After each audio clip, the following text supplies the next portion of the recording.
Gold, trusted gold buyers. మీరు తాకట్టు పెట్టిన బంగారాన్ని విడిపించి ఈ రోజు ఉన్న మార్కెట్ ధరకు కొనబడను. తెలంగాణ రాష్ట్ర ప్రభుత్వం 42% రిజర్వేషన్ల మీద ఇప్పటికీ గట్టి పట్టుతోనే ఉంది. తెలంగాణ రాష్ట్ర ఎంపీలందరినీ తీసుకొని ప్రధానమంత్రి నరేంద్ర మోదీ దగ్గరికి వెళ్ళాలి, ఒత్తిడి తీసుకురావాలి, 9th షెడ్యూల్లో రిజర్వేషన్ల అంశాన్ని పెట్టాలి అనే మాట ఇప్పుడు డిప్యూటీ సీఎం భట్టి విక్రమార్క దగ్గర నుంచి వస్తోంది. 42% రిజర్వేషన్ 9th షెడ్యూల్లో ఉండాలి, ఆల్ పార్టీ మీటింగ్ ఉండాలి, ఆల్ పార్టీ ఎంపీస్ కూడా వెళ్ళాలి అనేటువంటి మాట. నాకు అదే ఆశ్చర్యం అనిపిస్తుంది. ఎందుకంటే వీళ్ళని ఎవరు అడ్వైజ్ చేస్తున్నారు? డిప్యూటీ సీఎంగా ఉన్న మనిషిని, ఇంత సీనియర్ పొలిటికల్ లీడర్ని లీగల్గా ఎవరు అడ్వైజ్ చేస్తున్నారు? 42% చెప్తున్నారు కదా బీసీలది, దీంట్లో 10% దాకా ముస్లిమ్స్ ఉన్నారు. అక్కడే ప్రాబ్లం వస్తుంది. ఇక్కడ ఉన్నటువంటి కాంగ్రెస్ గవర్నమెంట్ అనేది అధిష్టానంలో ఉన్నటువంటి సెంట్రల్లో ఉన్నటువంటి కాంగ్రెస్ సపోర్ట్ కూడా తీసుకోవాలనుకుంటోంది. ఎట్ ద సేమ్ టైం ఇక్కడ ఉన్నటువంటి 17 మంది ఎంపీలను కూడా తీసుకెళ్లాలి 42% రిజర్వేషన్ కోసము అనేది. కాంగ్రెస్ పార్టీని ఒక ప్రశ్న అడగాల్సింది. మీరు కర్ణాటకలో సిద్ధరామయ్య గారు 10-12 సంవత్సరాల ముందు గవర్నమెంట్లో ఉన్నప్పుడు ఒక సర్వే చేయించారు, క్యాస్ట్ సర్వే. మీరు ఈ రిజర్వేషన్ మీరు చేసిన క్యాస్ట్ సర్వే ఎందుకు రిలీజ్ చేయట్లేదు? రాహుల్ గాంధీ ఏమో అక్కడ కూర్చొని క్యాస్ట్ సర్వే అంటున్నారు.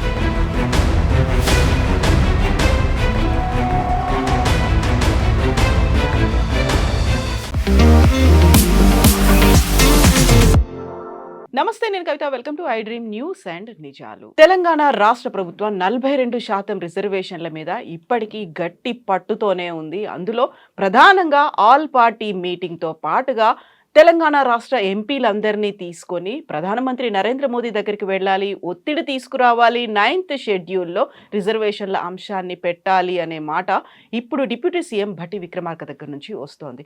యాక్చువల్గా 9th షెడ్యూల్ దేన్ని పరిగణిస్తుంది, ఎందుకని ఇది టఫ్ అయ్యేటువంటి సమస్య ఉంది అనే మాట వినిపిస్తోంది. మనతో పాటుగా ఉన్నారు సీనియర్ జర్నలిస్ట్ సురేష్ కొచ్చతిల్ గారు. సార్ నమస్తే. నమస్కారం. మనం గతంలో కూడా ఈ 9th షెడ్యూల్ గురించి మాట్లాడుకున్నాం. బట్ ఇప్పుడు మళ్ళీ మరొకసారి లోకల్ బాడీ ఎలక్షన్స్ వస్తున్నాయి కాబట్టి we need to put that pressure అనే మాట తెలంగాణ గవర్నమెంట్ దగ్గర నుంచి వస్తోంది.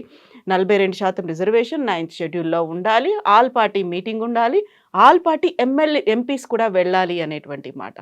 అక్కడ ఎక్కడ అది ఫిట్ అవ్వదు అనేది ఎందుకని వినిపిస్తోంది? నాకు అదే ఆశ్చర్యం అనిపిస్తుంది. ఎందుకంటే వీళ్ళని ఎవరు అడ్వైజ్ చేస్తున్నారు? భట్టి విక్రమార్క లాగా డిప్యూటీ సీఎంగా ఉన్న మనిషిని, ఇంత సీనియర్ పొలిటికల్ లీడర్ని లీగల్గా ఎవరు అడ్వైజ్ చేస్తున్నారు? ఎందుకంటే 9th schedule it self is under challenge. 9th schedule అంటే దాంట్లో మీరు ఏదైనా చట్టం తీసుకెళ్ళేస్తే ఆ చట్టాన్ని కోర్టులో ఛాలెంజ్ చేయలేరని చెప్పి కాన్స్టిట్యూషన్లో ఒక ప్రొవిజన్ ఉండే. ఫస్ట్ టైం అది బ్రీచ్ చేసింది తమిళనాడు కేసులో. తమిళనాడు రిజర్వేషన్ 67% అయినప్పుడు ఫస్ట్ టైం అది తమిళనాడు డిఎంకే గవర్నమెంట్ ప్రెషర్ పెట్టి అప్పుడున్న సెంట్రల్ గవర్నమెంట్ దాన్ని 67% చేశారు. అది కొన్ని సంవత్సరాల తర్వాత 2-3 సంవత్సరాల తర్వాత దాన్ని లీగల్ ఛాలెంజ్గా వచ్చింది. ఎందుకంటే ఇందిరాస్వామి జడ్జ్మెంట్ కానీ కృష్ణమూర్తి జడ్జ్మెంట్లో 50% కన్నా ఎక్కువ రిజర్వేషన్ ఉండకూడదని చెప్పినప్పుడు 67% ఎట్లా ఇచ్చారని చెప్పి సుప్రీంకోర్టులో 9th షెడ్యూల్నే ఛాలెంజ్ చేశారు. సుప్రీంకోర్టు ఒక బెంచ్ పెట్టారు. దాని I think now it's constitution bench stage. ఆ బెంచ్ ఏమన్నారంటే, సరే దే హర్డ్ ద కేస్, కానీ దానికన్నా ఇంకా ముందుకు వెళ్ళలేదు వాళ్ళు. కానీ వాళ్ళు ఏమన్నారంటే తమిళనాడు గవర్నమెంట్ దగ్గర మీరు మాకు ప్రూవ్ చేయాలి వై యూ నీడ్ 67% రిజర్వేషన్. అదొకటి ఉంది. సో మన దగ్గర ఇప్పుడు మనకు తెలిసిన సర్వేలు చేస్తారు. సర్వేలు చేసి దీంట్లో బీసీలు ఎంత ఉన్నారు, ఎస్సీ ఎంత ఉన్నారు, ఎస్టీ ఎంత ఉన్నారు, అదర్ కేటగిరీస్ ఎంత ఉన్నారు, ఈబీసీస్ ఎంత ఉన్నారు అని చెప్తారు. కానీ అది సైంటిఫిక్గా ఉండదు. బహుశా చాలా ఒక 80% వెళ్తారు, లేకుంటే 70% ఇంటికి వెళ్తారు. మిగతా వాళ్ళు వెళ్ళరు, ఎక్స్ట్రాపోలేట్ చేసుకుంటారు డేటాని. సర్వే చేస్తున్న వాళ్ళు టీచర్లో లేకుంటే గవర్నమెంట్ ఎంప్లాయీస్ ఉంటారు. వాళ్ళు రోజంతా తిరగలేరు. కొంచెం చేసిన తర్వాత ఇప్పుడు చూస్తున్నారు కదా ఎస్ఐఆర్ గురించి, ఎస్ఐఆర్ సూసైడ్ చేస్తున్నారు, అన్నీ చేస్తున్నారు. అంటే ఎన్ని రోజులు వాళ్ళకి పని అనేది అందరు కాదు. బికాస్ తమిళనాడులో నేను చూశాను నిన్న చాలామందికి అవార్డులు ఇస్తున్నారు. 100% కంప్లీట్ చేసేసారు వాళ్ళు వర్క్. December 4th దాకా టైం ఉంది కానీ ఆల్రెడీ కంప్లీట్ చేసేసారు. వెస్ట్ బెంగాల్లో కూడా అదే. సో మెయిన్ 2-3 స్టేట్ వేద ప్రాబ్లమ్ ఇస్ అక్కడ అయిపోతుంది జల్దీ. లేదు మాకు చాలా లోడ్ ఉంది మా మీద అని చెప్తున్నారు. సరే, we'll come back to the topic. ఇది ఎందుకు వచ్చింది మనకు అందరికి తెలిసిందే. ఇక్కడ తెలంగాణ గవర్నమెంట్ ఒక సర్వే చేయించారు. దాంతో ఫైండింగ్లో 67% మంది బీసీలు, అంత మొత్తం కలిపితే 67% ఇంక్లూడింగ్ బీసీస్ ఉందని తెలిసిపోయింది. అన్న 42-46 అని చెప్పి 2 ఫిగర్లు చెప్పారు బీసీల గురించి. వీళ్ళు దాన్ని ఒక జియో ఇష్యూ చేశారు. గవర్నమెంట్ ఆర్డర్ ఒకటి గవర్నర్కి పంపించి గవర్నర్ సంతకం పెట్టలేదు. పక్కన పెట్టేశారు. ఎందుకంటే గవర్నర్ కూడా check with his legal team, వాళ్ళు అన్న ఉంటారు ఇది లీగల్ కాదు సార్, ఇది సుప్రీంకోర్టు కొట్టిపడేస్తారు. వీళ్ళు పట్టించుకోలేదు. ఫస్ట్ హైకోర్టులో ఒక ఛాలెంజ్ వచ్చింది, దాన్ని సుప్రీంకోర్టుకి తీసుకెళ్లారు ఎవరో, తిరిగి హైకోర్టు పంపించారు. High court is clearly said, even supreme court said 50% కన్నా పైన ఎట్టి పరిస్థితుల్లో రిజర్వేషన్ వెళ్ళకూడదు. మీరు ఏ కేటగిరీ అయినా పెట్టుకోండి 50%, దట్స్ ఇట్ పీరియడ్. కానీ దాన్ని మళ్ళీ అరకడానికి ఏం చేశారంటే వీళ్ళు చాలా మటుకు లీగల్ కేసెస్లో దాంట్లో తిరిగి చిక్కపోతామని చెప్పి లోకల్ బాడీ ఎలక్షన్స్ అనౌన్స్ అయిపోయింది అప్పుడు దాకా, దాన్ని క్యాన్సిల్ చేశారు. మీకు గుర్తుంటుంది, క్యాన్సిల్ చేస్తే లోకల్ బాడీస్లో ఇప్పుడు రిజర్వేషన్ ఎంత ఉంటుందని 50% ఓవరాల్ లిమిట్ క్యాప్ ఉంటుంది. దాని వ్యతిరేకంగా కృష్ణయ్య గారు వీరందరూ బంద్ పాటించారు, మీకు గుర్తుంటుంది. దాని తర్వాత బీజేపీ లీడర్స్ మీద ప్రెషర్ పెట్టడం మొదలుపెట్టారు. ఎందుకంటే 9th షెడ్యూల్ వేయండి, 9th షెడ్యూల్ వేయండి.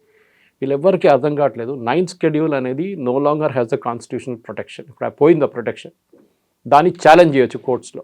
That is the first step. దీనికన్నా ముందు ఛాలెంజ్ కూడా చేయలేరని చెప్పి తీసుకొచ్చినాం. ఎందుకంటే బేసిక్ డాక్ట్రిన్ కేసులో, కేశవానంద భారతి కేసులో కూడా వచ్చింది దట్ కాన్స్టిట్యూషన్ బేసిక్ డాక్ట్రిన్ మీరు చేంజ్ చేయకూడదు. దీంట్లో 2-3 కారణాలు ఉన్నాయి మెయిన్గా కవిత గారు. ఒకటి, survey it self is doubtful, సైంటిఫిక్గా చేయలేదు. ఎందుకంటే చాలా మటుకు ఇంట్లలో సర్వేకి రాలేదు ఎవరు. ఫర్ ఎగ్జాంపుల్ మా ఇంటికి వచ్చారు వాళ్ళు, because I'm from Kerala, Nair community, Menon community, వాళ్ళు ఏ క్యాస్ట్లో వేస్తారు నన్ను as per their Kerala definition I'm a Kshatriya, Nair Menon community. Okay, but ఇక్కడ ఆ కమ్యూనిటీ లేరు కదా. రాజస్థాన్కి వెళ్తే మీకు క్షత్రియులు కనిపిస్తారు, అక్కడ రాజ్పుత్స్ వాళ్ళు, కానీ ఇక్కడ లేరు. ఓబీసీ కింద వేయలేరు, బీసీ కింద వేయలేరు. We're actually forward caste in Kerala. కానీ ఇక్కడ కాలం లేదు, అదర్స్లో వేసేస్తారు. అట్లా అదర్స్ చాలామంది ఉంటారు. బెంగాలీ వాళ్ళ ఇంటికి వెళ్తారు, వాళ్ళ కమ్యూనిటీ సపరేట్ ఉంటుంది, ఎక్కడ వేస్తారు. మరాఠీస్ చాలామంది హైదరాబాద్లో అట్లాంటి వాళ్ళు ఉన్నారు. Other community, Hyderabad is truly cosmopolitan. ఎందుకంటే సిటీ ఎవరు స్టార్ట్ చేయలేదు, స్టార్ట్ చేసింది కులీ కుతుబ్ షా, దాని తర్వాత కాకతీయాల రోలు ఉన్నాయి, దాని తర్వాత చాలా మటుకు చిన్న చిన్న కింగ్డమ్స్ వాళ్ళు వచ్చి సెటప్ చేసిన ఈ ఏం చెప్తారు, ఒక సిటీ ఇది హైదరాబాద్. అది కాకుండా మెయిన్ ఇంపార్టెంట్ అంటే ఈ పర్టికులర్ ప్రొవిజన్ 9th షెడ్యూల్లో మీరు ఇప్పుడు బీజేపీ మీద ఒత్తిడి తీసుకొస్తున్నారు. మోదీని వెళ్ళి కలుద్దాం, రేవంత్ రెడ్డి అపాయింట్మెంట్ అడిగారు. ఏం చేస్తారు మోదీ గారు ఫస్ట్ వాళ్ళ సాలిసిటర్ జనరల్, అటార్నీ జనరల్ వాళ్ళు పిలిపించి అడుగుతారు, లా మినిస్ట్రీకి అడుగుతారు. లా మినిస్ట్రీ అంటారు ఇట్ కెనాట్ బీ డన్. అప్పుడు వీరేమంటారు, బీజేపీ వాళ్ళు చేయలేదు చూడండి, మేము చేసాం, కానీ బీజేపీ వాళ్ళు దాన్ని ఆపెట్టారు. బీజేపీ వాళ్ళు ఎక్కడ ఆపెట్టలేదు, ఓన్లీ రాజకీయాల కోసం పనికొస్తుంది. ఎందుకంటే ఇక్కడ ధర్నాలు చేసి అది చేసి ఇక్కడ దీంట్లో ఒక మేజర్ పాయింట్ మిస్ అవుతున్నారు అందరూ. ఈ 42% చెప్తున్నారు కదా బీసీలది, దీంట్లో 10% దాకా ముస్లిమ్స్ ఉన్నారు. అక్కడే ప్రాబ్లం వస్తుంది. ఎందుకంటే యాజ్ పర్ అంబేద్కర్ గారు కాన్స్టిట్యూషన్ పెట్టినప్పుడు he made it very clear, religious based reservation ఉండకూడదు. దానికి క్రిస్టియన్స్కి రిజర్వేషన్ ఇవ్వలేదు, కానీ ఇప్పుడు క్రిస్టియన్స్ కూడా ఇస్తున్నారు, ఎస్పెషలీ అండర్ ఎస్టీ. అది సపరేట్ నార్త్ ఈస్ట్ స్టేట్స్ మీకు కనిపిస్తుంది. చాలామంది ఉంటారు, ట్రైబల్స్ ఉంటారు, వాళ్ళకి ఎస్టీ కేటగిరీ కింద వస్తుంది. జార్ఖండ్ మీకు కనిపిస్తుంది, ఛత్తీస్గఢ్ మీకు కనిపిస్తారు. అది కాకుండా కాశ్మీర్ వైపు Muslims, Bakarwals, they come under that category. కానీ టెక్నికలీ వాళ్ళకి రిజర్వేషన్ ఉండకూడదు అని రూల్ ఉంది. దీంట్లో 10% వాళ్ళు తీసుకొచ్చి ఇచ్చారు. ఇప్పుడు చేసిన సర్వే తర్వాత కూడా మీరు 42% ఎట్లా అరైవ్ అయ్యారని చెప్పి ఎక్కడ ఓపెన్ డాక్యుమెంట్ లేదు, సీక్రెట్గా పెట్టుకుంటున్నారు. ఇప్పుడు బీసీ అసోసియేషన్స్ అడగాల్సిందంటే మమ్మల్ని మాకు కావాల్సిన రిజర్వేషన్ ఇవ్వండి, మిగతా రిలీజియన్ పక్కన పెట్టండి. అప్పుడు ఏమవుతుందంటే 50% కన్నా కిందకి వచ్చేస్తుంది ఆటోమేటిక్గా. బీసీలకు ఇప్పుడు అడిగిన రిజర్వేషన్స్ వాళ్ళకి వస్తుంది, 1-2%, 3% తగ్గుతుంది కొంచెం, కానీ ఓవరాల్గా 50% క్యాప్ మీరు రీచ్ కారు. ఇప్పుడు మొన్న కూడా బట్టి విక్రమార్క గారు అడిగారు, ఈడబ్ల్యూఎస్ రిజర్వేషన్ ఇచ్చినప్పుడు మోదీ గారు సుప్రీంకోర్టు ఎందుకు ఆపలేదని. Good question. ఏం చేశారంటే ఈడబ్ల్యూఎస్ అంటే any category person can apply. మీరు ఓపెన్ కేటగిరీ అంటే ఫార్వర్డ్ కాస్ట్ కాదు, బీసీలు కావు, ఎస్సీలు కావు, ఎస్టీలు కావు, ముస్లిమ్స్ ఎవరైనా అప్లై చేయొచ్చు, యాజ్ లాంగ్ యాజ్ వీకర్గా ఉంటాయి. ఎకనామికలీ వీకర్గా ఒక పర్టికులర్ లిమిట్ ఉంటుంది, ఆ లిమిట్ మీరు క్రాస్ చేయకూడదు. సో దానికి సుప్రీంకోర్టు అన్నారు it's fair, no problem, it's good. అది కాకుండా సుప్రీంకోర్టు ఏం సజెస్ట్ చేశారంటే జాబ్స్ మీరు పెంచలేరు, ఎడ్యుకేషనల్ ఇన్స్టిట్యూషన్లో సీట్లు పెంచండి. 10% సీట్స్ పెంచితే ఏమవుతుందంటే still remain within the 50% gap. అప్పుడు ఎవరికైనా ప్రాబ్లం అనిపిస్తే మీరు చెప్పొచ్చు, సారీ యూ ఆర్ స్టిల్ ఇన్ the 50% gap, no problem. In fact justice Gavai retire అయ్యే ముందు, ఇప్పుడు 3 రోజుల ముందు రిటైర్ అయ్యాక ఆయన ఒక మేజర్ కామెంట్ చేశారు, దాని జడ్జ్మెంట్ రూపంలో కాదు కానీ కామెంట్ చేశారు. బహుశా రాబోయే కొన్ని దాంట్లో ఒక కేసు రావచ్చు. ఏంటంటే ఒకసారి ఒక ఫ్యామిలీ రిజర్వేషన్ తీసుకున్న తర్వాత, సపోజ్ ఆయనే అంటున్నారు మై కేస్ ఐఎమ్ దళిత్, మళ్ళీ నాకు పిల్లలకి ఎందుకు రిజర్వేషన్? ఒకసారి I have achieved see Ambedkar garu reservation ఎందుకు తీసుకొచ్చారు, అది కూడా 10 సంవత్సరాలకి అని చెప్పారు, కానీ ఇప్పుడు 75 సంవత్సరాల దాకా ఇంకా నడుస్తుంది. ఇంకా సోషల్ ఈక్వాలిటీ రాలేదంటున్నారు. సోషల్ ఈక్వాలిటీ ఎందుకు రావట్లేదంటే కింద తట్లు ఎవరున్నారు, పేదోళ్ళు విత్ ఇన్ దట్ కేటగిరీ, ఓబీసీలో ఏ కేటగిరీ కానీ ఎస్సీలో ఎస్టీలో వాళ్ళకి బెనిఫిట్స్ వెళ్ళట్లేదు ఇప్పుడు కూడా. ఇదంతా టాప్ వాళ్ళు కొట్టుకొని తీసుకెళ్ళిపోతున్నారు. ఐఏఎస్ చేసిన వాళ్ళు కొడుకో కూతురు మళ్ళీ ఐఏఎస్ లేకుండా ఐపీఎస్, ఇది ఇంకొక బ్యూరోక్రసీలో ఇంకో లెవెల్ ఉన్న వాళ్ళు ఇంకా ఉన్నారు, మినిస్టర్లు ఉన్న వాళ్ళు మినిస్టర్ కొడుకులు అయిన వీళ్ళందరూ ఎంజాయ్ చేస్తున్నారు ఎకనామిక్లీ. కానీ పేదోళ్ళు ఉంటారు చూడండి, వాళ్ళకి ఎంట్రన్స్ ఎగ్జామ్ కోచింగ్ ఉండదు, వాళ్ళకి ఏముండదు, వాళ్ళ పిల్లలు స్కూల్కి వెళ్ళారు, వాళ్ళని ఇప్పుడు దాకా they have not come up the ladder. So what justice Gavai చెప్పిన దానికి వచ్చి ఎక్కువ మంది మాట్లాడలేదు, ఎందుకంటే it's not a comfortable thing. అది కూడా coming from a Dalit chief justice. ఇంకెవరైనా చెప్తే వీళ్ళు అది ఇది అంటారు, కృష్ణయ్య కానీ మిగతా లీడర్స్ అందరూ అంటారు, వాళ్ళు చెప్పేదంటే తప్పులేదు, వాళ్ళ పాయింట్ ఆఫ్ వ్యూలో they are correct. But at the end of the day ఒకసారి ఒక సోషల్ ఈక్వాలిటీ వచ్చేస్తే మీకు అది ఉండాలి. ఇంకోటి within the BC community మీరు రిజర్వేషన్స్ అక్కడిక్కడ స్ప్లిట్ చేశారు, దాని లాజిక్ కూడా ఎక్స్ప్లెయిన్ చేయలేదు, సైంటిఫిక్లీ చేశారంటున్నారు, ఒక జడ్జ్ ఉన్నారు ఆయన చూసారంటున్నారు, అప్రూవ్ చేశారంటారు, ఇదంతా okay. End of the day మీరు 2 తప్పులు చేస్తున్నారు. ఒకటి 9th షెడ్యూల్ అంటున్నారు, 9th షెడ్యూల్ కింద వేస్తే డెఫినెట్లీ నెక్స్ట్ వారం నేను రాసిస్తాను స్టాంప్ పేపర్ మీద కవిత గారు, మీకు లీగల్ ఛాలెంజ్ వస్తుంది, దాన్ని సుప్రీంకోర్టు స్టేజెస్ పడేస్తారు. That's end of the story. అక్కడ 10-20 సంవత్సరాలు పడి ఉంటుంది ఆ కేసు, ఏం జరగదు. మళ్ళీ మీరు మోదీ కాదు నెక్స్ట్ ఎవరు ప్రధానమంత్రి వచ్చినా కానీ ఏం చేయలేరు దాన్ని. So with in the supreme court ఇచ్చిన మ్యాండేట్ కింద పనిచేయకుండా పొలిటికల్ జాకింగ్ కోసం ఇప్పుడు కాంగ్రెస్ వాళ్ళు ఏం ట్రై చేస్తున్నారంటే బీజేపీ మీద కోతిని తీసుకొని బీజేపీ షోల్డర్ మీద పెట్టిస్తున్నారు, మీరు ఆడుకోండి కోతితో, నాకు పని లేదు ఇప్పుడు అని చెప్పేసి. బికాస్ వాళ్ళతో కాదు, ఇప్పుడు వాళ్ళ గవర్నమెంట్ వస్తున్నా కూడా చేయలేదు. ఎందుకంటే నేను అడుగుతాను ఒక ప్రశ్న కవిత గారు, నరసింహరావు గవర్నమెంట్ ఉన్నారు, దాని తర్వాత మన్మోహన్ సింగ్ గవర్నమెంట్ వచ్చారు, నడిమిట్లో బీజేపీ కొన్ని ఇయర్స్ రూల్ చేశారనుకోండి వాజ్పేయి గారు ఉన్నప్పుడు అంతా. లాస్ట్ 10 years మన్మోహన్ సింగ్ గవర్నమెంట్లో మీరు 9th షెడ్యూల్ కింద ఏ రిజర్వేషన్ని తీసుకొచ్చారో చెప్పండి, ఒక్కటి కూడా తీసుకురాలేదు. వాళ్ళు తీసుకురారు, వాళ్ళకి తెలుసు that there is a legal challenge. ఈ లీగల్ ఛాలెంజ్ రిలీజియస్ బేస్డ్ రిజర్వేషన్లో కూడా ఉంది కవిత గారు. జగన్ గవర్నమెంట్ ఆంధ్రాలో ముస్లిమ్స్కి రిజర్వేషన్ ఇచ్చారు, తెలంగాణ గవర్నమెంట్ ఇచ్చారు, కర్ణాటక గవర్నమెంట్ ఇచ్చారు, కేరళలో కన్వర్టెడ్ క్రిస్టియన్స్కి రిజర్వేషన్ ఇచ్చారు. Converted Christians, not original Christians, వాళ్ళకి రిజర్వేషన్, వాళ్ళకి వెల్ఫేర్ డెవలప్మెంట్ కార్పొరేషన్ పెట్టారు. అంటే you are encouraging conversions basically indirectly. దీని అన్ని లీగల్గా ఛాలెంజ్ సుప్రీంకోర్టులో నడుస్తుంది. సో డెఫినెట్గా సుప్రీంకోర్టులో ఈ కేసులన్నీ ఉన్నప్పుడు మీరు ఈ 9th షెడ్యూల్ తీసుకొస్తే next day even if Modi government does it, which is highly doubtful, ఎందుకంటే లీగల్ అడ్వైస్తో ఆయన వెళ్ళరు అండ్ ప్రెసిడెంట్ కూడా సంతకం పెట్టరు. President also will put it aside saying I have to take legal advice from supreme court. మొన్న అడిగిన reference లాగా ఇంకొక రెఫరెన్స్ కూడా అడగవచ్చు, ఈ బిల్ లీగలా కాదంటే supreme court will say sorry it is not legal, you should not sign it, అంతే అయిపోతుంది, అక్కడ ఫినిష్ అయిపోతుంది. సో ప్రాక్టికల్గా ఆలోచించడంలో ఉంటుంది ఇక్కడంతా. That is we should ensure that reservation ఒకటి ఇట్ షుడ్ బి. ఇప్పుడు కూడా జస్టిస్ గవాయ్ కూడా వెళ్తూ చెప్పారు ఇది. In fact justice Kant made a mention, new chief justice also, ఏంటంటే మీరు క్యాస్ట్ బేస్డ్ రిజర్వేషన్స్ ట్రై చేయకుండా economically within that caste itself మీరు ట్రై చేయండి, అప్పుడే రియల్ బెనిఫిట్స్ రిజర్వేషన్ కింద దాకా వెళ్తుంది. మనం చూసాం మహారాష్ట్రలో కేసు ఉండే, ఒక ఐఏఎస్ ఆఫీసర్ కూతురు ఫేక్ సర్టిఫికేట్ తీసుకొచ్చి, డిసబిలిటీ సర్టిఫికేట్ తీసుకొచ్చి రిజర్వేషన్ మళ్ళీ తీసుకుంది, మళ్ళీ ఆమెను ఇప్పుడు ఐఏఎస్ నుంచి rusticated her, removed her. But exceptions ఉందన్నమాట అదంతా. కానీ మీరు చూడండి 3 తరాలుగా అప్పుడు కూడా 3 generations కూడా ఇప్పుడు రిజర్వేషన్ తీసుకుంటున్నారు. సో ఫస్ట్ కృష్ణయ్య గారు అంటే వాళ్ళు ఏం చేయాలంటే, మీరు ఒకసారి మీ ఫ్యామిలీకి బెనిఫిట్ వస్తే మ్యాక్సిమం 1 more generation, దాని తర్వాత రిజర్వేషన్ ఉండకూడదు.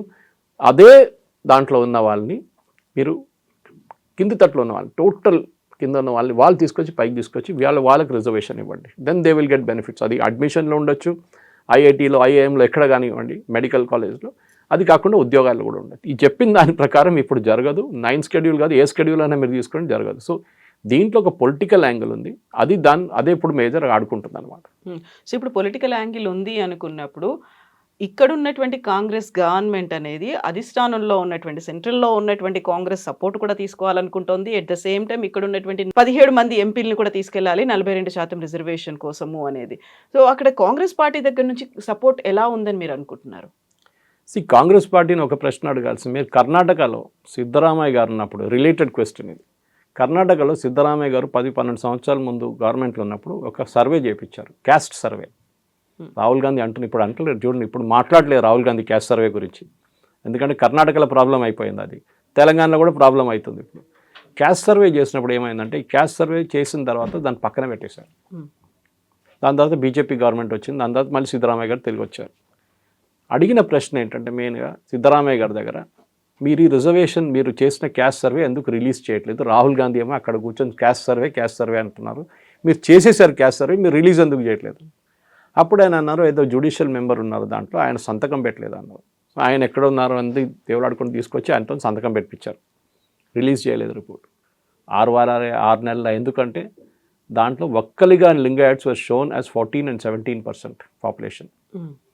ఈ 2 కమ్యూనిటీలు చాలా పవర్ఫుల్ కర్ణాటకలో. మన దగ్గర రెడ్డి కమ్యూనిటీ అంటాం చూడండి, ఇప్పుడు రేవంత్ రెడ్డి క్యాబినెట్లో కూడా ఎంతమంది రెడ్డిలు ఉన్నారు చూడండి, ఎంతమంది బీసీలు ఉన్నారు, చాలా తక్కువ బీసీలు. ఈ ప్రాబ్లం ఉండవద్దు. డెఫినెట్గా ఈ ప్రాబ్లంతో ఏమైందంటే కర్ణాటకలో ఆ సర్వేని పక్కన పెట్టేశారు. ఎందుకంటే ఒక్కరిగా లింగాయట్స్ ఏం చెప్పారు, మీరు ఈ సర్వే తీసుకొని బయటకు వస్తే మీ సంగతి మేము చూసుకుంటాం. ఎందుకంటే డెఫినెట్గా అక్కడ ఎప్పుడైనా చూడండి, మీరు లింగాయట్ లేకుండా ఒక్కలిగా కమ్యూనిటీ నుంచే ముఖ్యమంత్రులు ఉంటారు. First time after long time Kuruba community నుంచి వచ్చిన మనిషి సిద్ధరామయ్య. దాన్ని ఆయనకి ఇప్పుడు కింద దింపడానికి ట్రై చేస్తున్నారు. 2.5 years తర్వాత మీరు దిగాలి, ఎందుకంటే ఒక్కలిగా కమ్యూనిటీ నుంచి ఉన్న డీకే శివకుమార్ని ముఖ్యమంత్రి చేయాలని చెప్పి. చాలా ఇట్స్ వెరీ పవర్ఫుల్ కమ్యూనిటీ. ఇద్దరు లింగాయట్స్. బహుశా వాళ్ళ పర్సంటేజ్ కూడా కరెక్ట్ ఉండొచ్చు, కానీ వాళ్ళు యాక్సెప్ట్ చేయట్లేదు. ఎందుకంటే మళ్ళీ వాళ్ళు హిందూ రిలీజన్ని అసోసియేట్ చేయరు. వాళ్ళు చెప్తూ ఉంటారు, మేము హిందువులు కావు, మాకు రిజర్వేషన్ కావాలని చెప్పి రిజర్వేషన్ తీసుకున్నారు. ఇప్పుడు వాళ్ళ పర్సంటేజ్ పడిపోయింది అనుకోండి, రిజర్వేషన్ వాళ్ళు పోతుంది. తెలంగాణలో కూడా అది జరుగుతుంది. వీళ్ళు ఇప్పుడు అంతా అంటున్నారు కదా, మేము 42% మందికి మేము టికెట్లు ఇస్తామని చెప్పి. నేను ఒక ప్రశ్న అడుగుతాను కవిత గారు, సర్పంచ్లకి మీరు పార్టీ టికెట్లతో పోటీ చేయట్లేదు కదా, పార్టీ సింబల్ మీద, మళ్ళీ మీరు 42 ఎట్లా ఇస్తారండి? 67 ఎట్లా ఇస్తారు చెప్పండి? ఎవరైనా పోటీ చేయొచ్చు కదా. కాంగ్రెస్ చెప్తారా ఈ సర్పంచ్ మాదేని చెప్తారా? చెప్పరు కదా. వాళ్ళ పేరు మీద 10 మంది అంటారు మేము అందరు కాంగ్రెస్ క్యాండిడేట్స్ అని చెప్పి అదే సర్పంచ్ పోస్ట్ పోటీ చేస్తారు. దాని తర్వాత జెడ్పీటీసీలు, ఎంపీటీసీలు. ఎక్కడ ప్రాబ్లం వస్తుందంటే ఎమ్మెల్యే సెలక్షన్కి వచ్చినప్పుడు మీరు నెక్స్ట్ ఇయర్ అంటే నెక్స్ట్ ఎలక్షన్ రాబోయే అప్పుడు దాకా ఈ ప్రాబ్లం ఎక్కడ పోతుందో తెలియదు, కానీ ఆ టైంకి వచ్చినప్పుడు డెఫినెట్గా పెంచాల్సి వస్తుంది. అప్పుడు చూడండి తమాషా. ఇది ఆంధ్ర వైపు కూడా రాబోతుంది. రేపు ఆంధ్రాలో క్యాస్ట్ సర్వే, ఎందుకంటే ఇప్పుడు సెన్సస్తోనే క్యాస్ట్ సర్వే జరగబోతుంది, మోదీ గవర్నమెంట్ చేపిస్తున్నారు. ఇప్పుడు అనుకోండి కవిత గారు, ఆ రిజల్ట్ ఇంకోటి వస్తుంది, ఈ రిజల్ట్ ఇంకోటి వస్తే దెన్ అగైన్ లీగల్ ఛాలెంజ్ రాబోతుంది. ఫర్ ఎగ్జాంపుల్ నేను చెప్పాను కదా, నార్త్ ఈస్ట్లో చెప్పాను మీకు ట్రైబల్స్ రిజర్వేషన్ అని. అక్కడ వాళ్ళకి 90% రిజర్వేషన్స్ ఉండే ఒకసారి టైంలో. One example wear reservation went wrong was Manipur. మణిపూర్లో మీటీ కమ్యూనిటీస్ ఉన్నారు, ఒరిజినల్ మణిపూరీస్. ఎప్పటి నుంచో 800-1000 సంవత్సరాల నుంచి వాళ్ళు అక్కడ దే ఆర్ ట్రైబల్స్. టెక్నికలీ వాళ్ళు ట్రైబల్స్గా Manipur actual people of Manipur citizens. వాళ్ళకి రిజర్వేషన్ ఇవ్వలేదు ట్రైబల్స్ కింద, వాళ్ళు ట్రైబల్స్ కింద అంగీకరించలేదు కాంగ్రెస్ వాళ్ళు. అదే టైంలో మయన్మార్ నుంచి వచ్చిన కూకీలు, they came in 17th century 18th century. Myanmar నుంచి అప్పుడు బర్మా నుంచి నార్త్ ఈస్ట్ ఫ్రాంటియర్ ఏజెన్సీ అని చెప్పి మన నేఫా మన దగ్గర ఉండే బ్రిటిష్ వాళ్ళ టైం నుంచి. It was not called Assam, Meghalaya, Manipur, Nagaland, nothing like that. Nepal enter అయ్యారు. వాళ్ళని అడ్డుకోవడానికి అప్పుడున్న రాజులు ఏం చేశారంటే, మీటి రాజులు నడిమిట్లో నాగాస్ని తీసుకొచ్చి పెట్టారు. వీళ్ళు నడిమిట్లో కొట్లాడు అప్పటి నుంచి ఉంది, ఇప్పుడు కాదు. మణిపూర్ ఇష్యూ మనం ఇప్పుడు అనుకున్నాం అప్పుడు. So the problem was reservation. ఇప్పుడు జరిగింది ఏంటంటే, ఒక 3 సంవత్సరాల ముందు కొంతమంది హైకోర్టుకి వెళ్ళారు. మణిపూర్ హైకోర్టుకి వెళ్ళి చెప్పారు, మేము ట్రైబల్స్, మా హిందువులు, మాకు రిజర్వేషన్ ఉండాలి, మాకు ట్రైబల్ స్టేటస్ ఇవ్వట్లేదు, మీరు కూకీలకి ఇచ్చారేంటని చెప్పేసి. సో హైకోర్టులో ఒక judge, which ironically he comes from Kerala, ఆయన ఇచ్చిన జడ్జ్మెంట్లో ఎస్ కరెక్ట్, మీకు కూడా రిజర్వేషన్ కావాలి చెప్పండి. నెక్స్ట్ డే మణిపూర్ తగలబెట్టారు కూకీలు. దాని తర్వాత మనకు తెలుసు everything is history now. So reservation అనేది ఒక చాలా డేంజరస్, మీరు చాలా కేర్ఫుల్గా హ్యాండిల్ చేయాల్సి వస్తుంది. స్టేట్మెంట్లు ఇచ్చేటప్పుడు బీజేపీ వైపు నుంచి కానీ, కాంగ్రెస్ వైపు నుంచి కానీ, బీఆర్ఎస్ వైపు నుంచి కానీ. ఇప్పుడు బీఆర్ఎస్ వాళ్ళు న్యాచురల్లీ కాంగ్రెస్ని అక్కడిక్కడ వాళ్ళు చెప్తుంటారు, ఏంటి మీరు చేయలేకపోయారా అది అంటే, వీళ్ళు బీజేపీ మీద వేసేస్తున్నారు. Strangely enough BJP has never set, and Ramachandra Rao గారు is a farmer bar council member కూడా ఆయన. వాళ్ళు చెప్పాలంటే లీగల్ ఛాలెంజ్ ఉంది దీనికి, సుప్రీంకోర్టుకి ఒక రెఫరెన్స్ పెడదాం మనం, 9th schedule పెట్టొచ్చా లేదా. Supreme court will say no, because already there is a constitution bench sitting. దాని మీద ఈ కేసు వచ్చేస్తే ఇది కూడా అక్కడికి పోతుంది, అక్కడే ఆగిపోతుంది అది కంప్లీట్గా. ప్రాక్టికల్ సొల్యూషన్ ఆలోచించండి. నేను చెప్పినట్ల ముస్లిమ్స్ని తీసేసి, ఎందుకంటే that is going to be another legal challenge. ముస్లిమ్స్ని మీరు రిజర్వేషన్లో పెట్టారు, ఏ ప్రాతిపదికన మీరు ముస్లిమ్స్ని పెడుతున్నారు రిజర్వేషన్లో? ఈ ఛాలెంజ్ ఆల్రెడీ నేను చెప్పాను, Telangana government, Karnataka government challenge చేశారు సుప్రీంకోర్టులో. వీళ్ళు ఇచ్చిన రిజర్వేషన్ ఛాలెంజ్ అక్కడ ఉంది, పడుంది. డెఫినెట్లీ అది కూడా డిసైడ్ చేయాల్సిందే. సో రిజర్వేషన్లో మీరు ముస్లిం రిజర్వేషన్ తీసేసేయండి. అది ఇన్ఫ్యాక్ట్ చాలా స్మార్ట్. ఇక్కడ రేవంత్ రెడ్డి గవర్నమెంట్ ఏం చేశారంటే దాని గురించి డీటెయిల్స్ ఇవ్వట్లేదు. ఎంత ఏ కేటగిరీ ఆఫ్ ముస్లిమ్స్కి రిజర్వేషన్ ఇచ్చారని చెప్పట్లేదు. రిజర్వేషన్ అని చెప్పారు కానీ ముస్లిమ్స్ అని చెప్పట్లేదు. బీసీలకు రిజర్వేషన్ అని చెప్తున్నారు. బ్రేకప్ ఇవ్వండి, మీరు ఓపెన్గా పెట్టండి. ఎందుకంటే కోర్టు అడిగితే మీరు ఇవ్వాల్సిందే. అండ్ ఇది ఈ ప్రాబ్లం అక్కడే వస్తుంది అనమాట. అర్థం చేసుకోవాలి. అది ఎవరైనా కానివ్వండి, రేవంత్ రెడ్డి కానివ్వండి, ఉప ముఖ్యమంత్రి బట్టి విక్రమార్క కానివ్వండి, కృష్ణయ్య కానివ్వండి, ఎవరైనా కానివ్వండి, మీరు బంధులు పాటించడమో మీరు ధర్నాలు చేయడమోతో ఈ ఇష్యూ సార్ట్అవుట్ కాదు. ఇష్యూ సార్ట్అవుట్ కావాలంటే ఒకటి, ఎకనామికలీ డిప్రైవ్డ్ ఉన్న వాళ్ళకి అదే కేటగిరీ నుంచి ఇవ్వండి ఒకటి. సెకండ్, 50% కన్నా కిందనే ఉంచుకోండి. 50% కన్నా పైన మీరు వెళ్ళలేరు అండర్ ఎనీ సర్కమ్స్టాన్సెస్. అది సుప్రీంకోర్టు పదే చెప్పారు. మొన్న ఇంకో కేసు వచ్చింది కవిత, ఇంట్రెస్టింగ్లీ మహారాష్ట్రలో ఇదే లోకల్ బాడీ ఎలక్షన్స్ నడుస్తుంది. అక్కడ కూడా అక్కడ మరాఠా కోట కొంచెం అక్కడిక్కడ యాడ్ చేశారు. ఎందుకంటే మరాఠా కూడా దీని ముందు కొట్టుపడేశారు. అప్పుడు ఏం చేశారు వీళ్ళు, కొన్ని లోకల్ కాన్స్టిట్యున్సీలో పాపులేషన్ ఎక్కువ ఉందని చెప్పి పెంచారు. ఇప్పుడు మన దగ్గర ఎస్టీ రిజర్వ్డ్ సీట్స్ ఉంటుంది ఆదిలాబాద్ వైపు అంతా, కొన్ని ఎస్సీ రిజర్వ్డ్ సీట్స్ కూడా ఉంటుంది. దాంతో ఎక్కడ చెప్పట్లేదు ఎస్సీలు ఎక్కువ ఉన్నారని, కాదు, దేవర్ అసైన్డ్ అస్ ఎస్సీ సీట్స్, రొటేషన్ బేసిస్ మీద ఉంటుంది. కానీ ఎస్టీ సీట్స్ యూజువలీ ఫిక్స్డ్ ఉంటుంది. ఎందుకంటే ఆ ఏరియాలో ట్రైబల్స్ ఎక్కువ ఉన్నారు. సో వాళ్ళ రిప్రజెంటేటివ్ పార్లమెంట్కి వెళ్ళాలనో లేకుంటే అసెంబ్లీకి వెళ్ళాలనో ఉంటుంది. కానీ అక్కడ కూడా ప్రాబ్లం వస్తుంది ఇప్పుడు. ఎందుకంటే ఇప్పుడు ఎస్టీ రిజర్వేషన్ రాగానే అక్కడి నుంచి పోటీ చేసే జనరల్ క్యాండిడేట్కి పోటీ చేయలేరు. సో ఆ పార్టీలకు ఏం చేస్తారంటే నెగ్లెక్ట్ చేస్తున్నారు ఏరియాని. వాళ్ళు మాకేం సంబంధం, మేమేం చేయాలి. ఇప్పుడు మహిళల రిజర్వేషన్ రాబోతుంది 33%. మీరు అనుకుంటున్నారా మహిళలే పోటీ చేస్తారని? మా జిహెచ్ఎంసీలో చూసాం. ఇక్కడ సికింద్రాబాద్ కంటోన్మెంట్ బోర్డులో చూశాను నేను, పోస్టర్ చూశాను. ఒక ఆమెని అపాయింట్ చేశారు, నామినేట్ చేశారు సికింద్రాబాద్ కంటోన్మెంట్ బోర్డుకి. ఆమె పేరు మర్చిపోయాను, కానీ ఆమె భర్త ఫోటో పెద్దగా ఉంది, ఆమె చిన్నగా పక్కన పెట్టారు ఆమెని. ఎవరు నామినేటెడ్ క్యాండిడేట్ని అర్థం కావట్లేదు నాకు.